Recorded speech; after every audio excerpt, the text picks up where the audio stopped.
Hello and welcome to Matt Loves Eurovision. It's my Eurovision 2025 Top 37 countdown. It's place number 33, Slovenia, Klemen. How much time do we have left? How much time do we have left together? We never know. Please do click on the subscribe button, ring that notification bell and like, share and comment below. Now we're still in the 30s in the section of my countdown. We've already reached the third of the 4 former Yugoslav countries that are in the contest this year. And it is the most northerly of that quartet, Slovenia. Now Slovenia are currently on a 2 qualification streak, though, as we said, the pattern of their qualifications since 2014 has been 2 qualifications in a row, followed by 2 non-qualifications in a row. So it's therefore down to Klemen to see if he can break this pattern or for his own qualifications' sake. Now Klemen Slakonia is actually probably best known in Slovenia and wider as an actor, as a TV presenter and as a comedian. He's well known for his many parodies posted on YouTube and also that he's done on comedy shows on TV. He's probably best known for a Putin-based parody that he did that went kind of that got shown kind of internationally. But he was the surprise winner of the Slovenian national final, EMA, this year. Now, incidentally, he has actually been the presenter of EMA on 4 occasions before, but this time he was the winner. The format was slightly odd in that although it was a it was a TV show, as a live TV show, the sets of the songs were voted on by a jury rather than a televote, and only the top 2 that the jury voted for went through to a televote final. And he was obviously one of those 2 that was played from the juries, and he won the public vote decisively.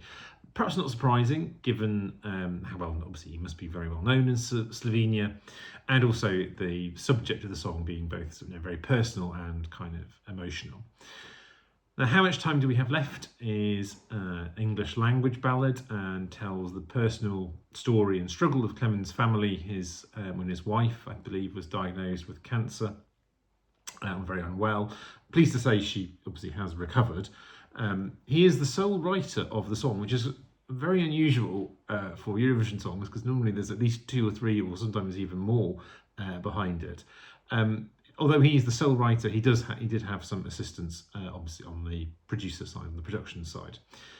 Now, I am loath to be too critical of the lyrics, given it's obviously such a personal story to him, and he's not an English language native. But I think I personally would have preferred lyrics that were somewhat more poetic or abstract. Now, ABBA are the masters of story-based lyrics, and I absolutely adore ABBA, but I have to say, obviously, this is not at that level. I think ABBA do that best. Now, Klemen's a competent singer from what I've seen, though not necessarily outstanding.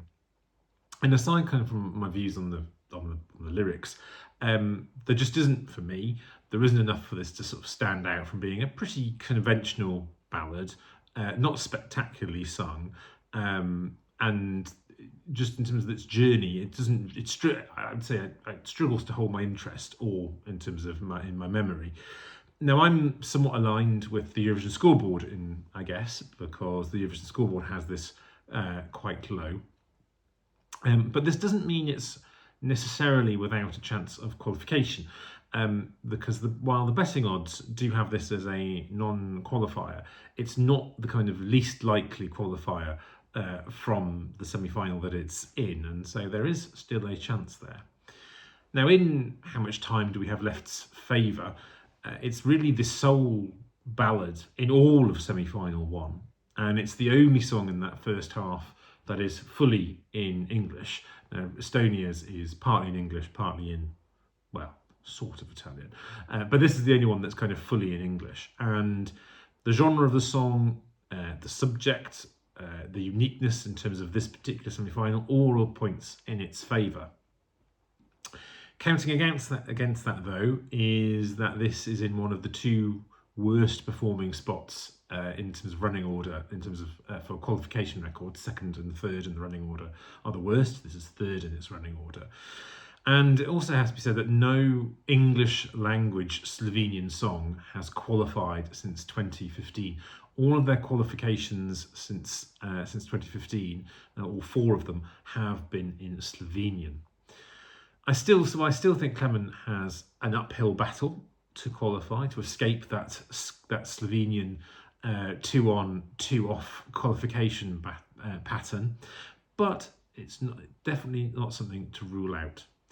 As always, do let me know what you think. Do please, of course, check out my website as well, www.mattloveseurovision.com, where, of course, I put a written version of all of these reviews that I do, as well as kind of I embed the link to both this video and also to the music video, the music performance as well. So do please check that out. And join me again soon as we carry on with the countdown. Take care.